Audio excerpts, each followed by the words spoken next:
Non-practicing entities have been a feature of the IP environment in the United States and Europe for many years. But with the regulatory environment there looking increasingly cloudy, they're now setting their sights on Asia. And when you look at some of the developments in this part of the world, you can see that there is a lot of scope for growth. Japanese manufacturers, for example, are increasingly licensing their IP to cheaper producers in China and Korea, rather than producing it themselves. And that's where NPEs and other third parties come and play a role. Yes, I think so. They have to. That's what's happening right now.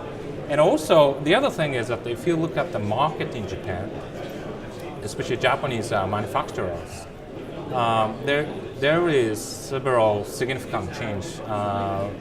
Basically, they, most of a Japanese B2C, product company is really suffering to do and selling, doing the product business, because of price pressure and so on. And the competition from Korea and China, right? That's the thing. And then, so they are switching into more B2B business strategy, right?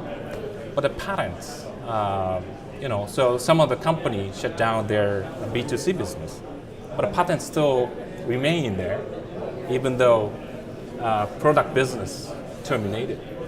So, certain operation companies executives started to noticing, wow, this is something they need to do. Rather than let them to sleep forever, they need to do something with those assets. At that time, 2013, Panasonic they suffered a lot of sort of bad financial situation at that time, and then they tried to survive somehow with those, changing something.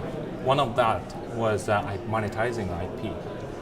And then, a lot of the other, same thing with Rome and Funai, all of those IP firms in those operation companies, one common sign is that those executives wanted to change something.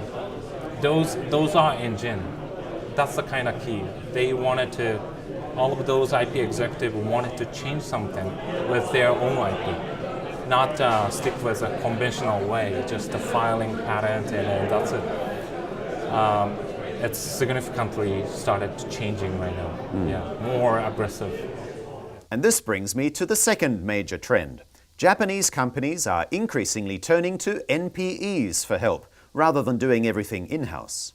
In the past, many Japanese companies used to license by themselves, but now they're seeking various options for monetizing the IP assets, using maybe third-party licensing company and so forth.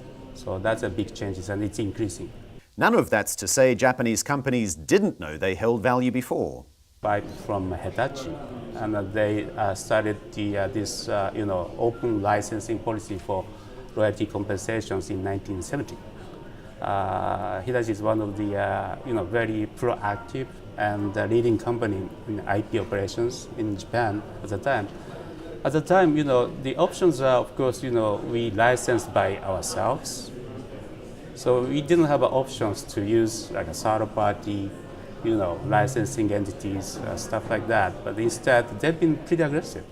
So I don't think it's been changing anything, but just now we got more options to help them to, license those important assets. I mean, when you look at the public deals, there's a number of major Japanese companies that have partnered with enforcement entities, partners with licensing companies to basically build licensing programs around all or part of their portfolio, right, and take that to market. That certainly, I think, is a fairly recent development. I would say we've probably seen the first indication of that maybe 5 years ago, but it certainly has accelerated, and you see more and more companies, I think, jumping in now after some of the early successes by the other players. This has inevitably attracted a range of NPEs. In this 5 years, there are many patent troll activities, so there are many NPEs that want to assert their patent against Japanese companies, or not only Japanese companies, but also many companies. But I guess now the movement has changed a little bit.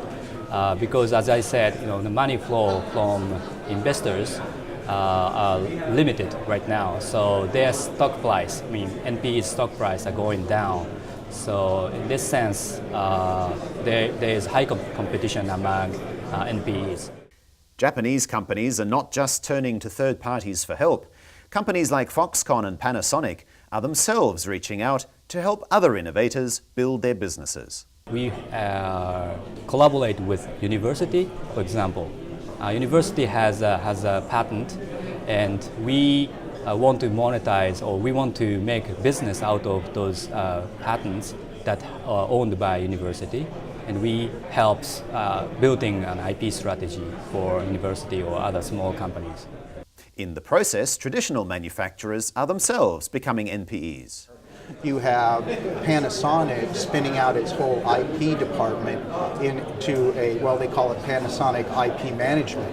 And we're conversant in IP management, and I look at what Panasonic's doing, and they're essentially doing everything that we do as a company in terms of a full suite of patent monetization services. Now they're doing it just for their parent, but then you see in China, Foxconn has spun out their entire IP management department into an entirely separate company that supports not only Foxconn but a lot of other companies. So I think right there you've got two examples in Asia of new patent licensing and patent management, if you will, companies being formed that I hope will change people's perception about patent management companies in Asia. In order to succeed as an NPE in Asia, you need three things, as Shoji Matsumoto explains. So a licensing company needs to win to get the trust from those operation companies. And then you need to prove it.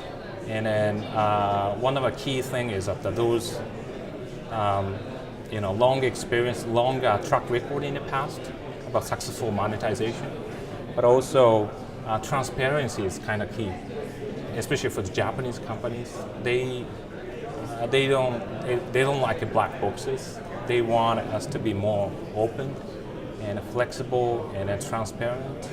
The key is a trust. That's the key thing. So, in an increasingly sophisticated IP market, Asia looks set for big growth.